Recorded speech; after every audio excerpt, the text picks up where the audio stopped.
नमस्कार दोस्तों। आज अपन इस वीडियो में बात करेंगे प्रोजेस्टेरॉन सस्टेन रिलीज कैप्सूल्स के बारे में। दोस्तों, जो प्रोजेस्टेरॉन सस्टेन रिलीज कैप्सूल्स होती है ये 200 mg की डोज में अवेलेबल रहती है, जो मेनली फीमेल्स को प्रिस्क्राइब की जाती है डॉक्टर्स के द्वारा।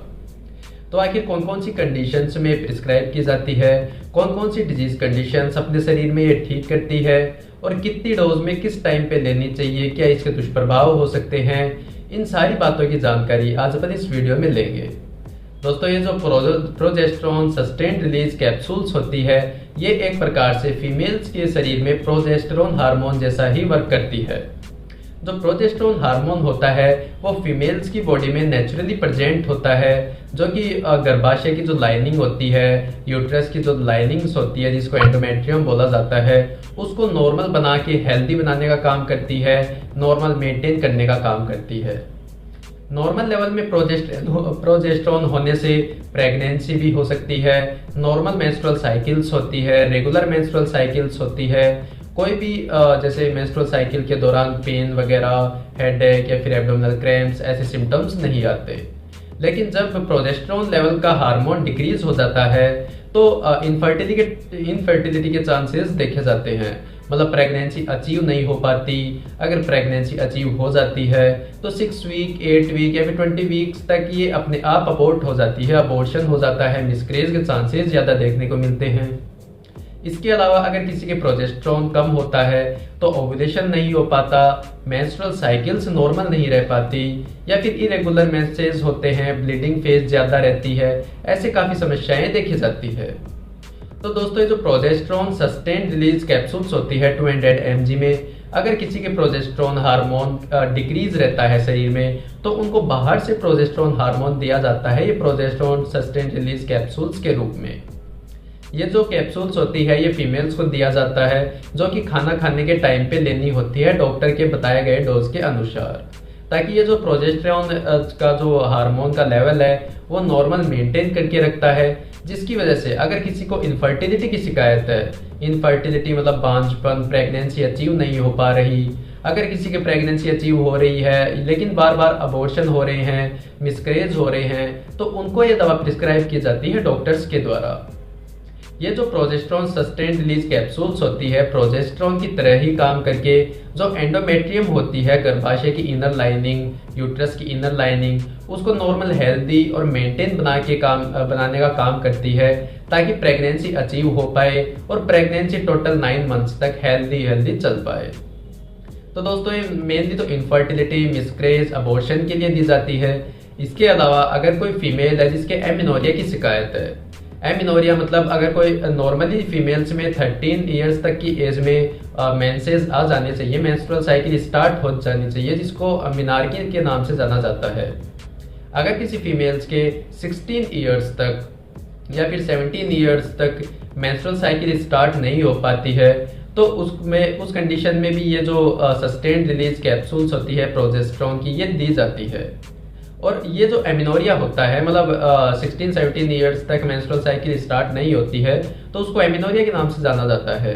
और ये जो एमिनोरिया होता है ये ओल्डर एजेस में भी हो सकती है, जैसे अगर किसी के नॉर्मली मेंस्ट्रुअल साइकिल स्टार्ट थी, काफ़ी सालों से हो रही थी, लेकिन लास्ट 6 मंथ से 1 ईयर से उनके मेंस्ट्रुअल साइकिल्स नहीं आती है, तो उनको भी एमिनोरिया के नाम से जाना जाता है, जिसको सेकेंडरी एमिनोरिया बोला जाता है। तो दोस्तों, इस कंडीशन में भी ये जो प्रोजेस्टेरॉन सॉफ्ट जिलेटिन कैप्सूल्स है, सस्टेन जिलेट कैप्सूल्स है, ये प्रिस्क्राइब की जाती है डॉक्टर्स के द्वारा। दोस्तों, ये जो प्रोजेस्टेरॉन होती है ये सॉफ्ट जिलेटिन कैप्सूल्स के रूप में भी आती है, इसके अलावा ये सस्टेन रिलीज कैप्सूल्स के रूप में भी आती है। तो दोस्तों, जो सॉफ्ट जिलेटिन कैप्सूल्स आती है इनको आप इंट्रावेजाइनल भी यूज में ले सकते हो और ओरली भी यूज में ले सकते हो। ओरली आपको खाना खाने के साथ में काम में लेनी चाहिए। दोस्तों, अगर कोई फीमेल्स है जिसके इरेगुलर मेंसेस के साथ में पेन भी होता है, एब्डोमिनल क्रैम्प्स या फिर बैक पेन होता है, हेडेक होता है, तो उनको भी ये जो प्रोजेस्टेरॉन सॉफ्ट जिलेटिन कैप्सूल्स या फिर प्रोजेस्टेरॉन जो कैप्सूल्स होती है ये प्रिस्क्राइब की जाती है डॉक्टर्स के द्वारा। दोस्तों, अगर कोई पेशेंट होता है इसको ज़्यादा डोज में ले लेता है, ज़्यादा इसकी टॉक्सिसिटी हो जाती है शरीर में, तो उस कंडीशन में इसके कुछ साइड इफेक्ट्स या फिर दुष्प्रभाव भी देखने को मिल सकते हैं।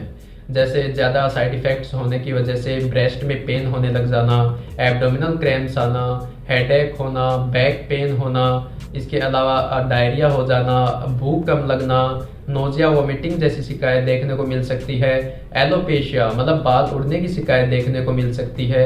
ये ऐसे प्रकार के काफ़ी दुष्प्रभाव देखने को मिल सकते हैं ये प्रोजेस्टेरोन सॉफ्ट जिलेटिन कैप्सूल्स की वजह से। तो दोस्तों इसको काम में लेते टाइम आपको एकदम डोज में काम में लेनी है, कभी भी एक्स्ट्रा टेबलेट्स या फिर एक्स्ट्रा डोज कभी भी ना लें, क्योंकि दुष्प्रभाव होने के चांसेस ज़्यादा रहते हैं। दोस्तों अगर कोई फीमेल है जिसके काफ़ी लंबे समय से लीवर फेलियर की शिकायत है, किडनी फेलियर की शिकायत है, तो उनको ये दवा बहुत ज़्यादा सावधानियों के साथ में काम में लेनी चाहिए, क्योंकि उनमें साइड इफेक्ट्स आने के चांसेस बहुत ज़्यादा रहते हैं। लेकिन उसी तरफ अगर कोई प्रेग्नेंट लेडीज़ है, लैक्टेटिंग मदर है, बच्चे को दूध पिलाने वाली स्टेज में है, उनके लिए ये जो दवा होती है प्रोजेस्टेरोन सॉफ्ट जिलेटिन कैप्सूल्स या फिर सस्टेंड कैप्सूल्स होती है, ये उनके लिए सेफ मानी गई है, प्रेग्नेंट वुमेन्स के लिए, लैक्टेटिंग मदर्स के लिए। दोस्तों ये जो प्रोजेस्टेरोन सॉफ्ट जिलेटिन कैप्सूल्स होती है, इसके कुछ से पेशेंट्स में ये शिकायत देखी जाती है कि वो इस दवा को काम में लेते हैं और लेते ही उनका पूरा शरीर लाल पड़ जाता है, आंखों से नाक से पानी बहने लग जाता है, सांस लेने में दिक्कत होने लग जाती है। तो हो सकता है उनके इस दवा से एलर्जिक रिएक्शंस कोज हो रही हो, जिसकी वजह से ये सिम्टम्स आ रहे हैं। तो उस कंडीशन में वो इस दवा को तुरंत वहीं होल्ड कर दें, आगे कंटिन्यू ना रखें और तुरंत अपने जो कंसल्टेंट डॉक्टर है उनसे जाके कंसल्ट ज़रूर करें।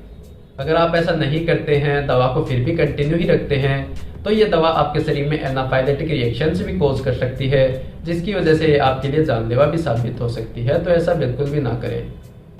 दोस्तों ये जो प्रोजेस्टेरोन सस्टेन्ड रिलीज कैप्सूल्स होती है, सॉफ्ट जिलेटिन कैप्सूल्स होती है, ये मतलब आप हमेशा डॉक्टर के परामर्श से ही काम में लें, डॉक्टर के प्रिस्क्रिप्शन से ही काम में लें। अपने आप से कभी भी दवा को, कोई भी दवा को काम में नहीं लेना चाहिए।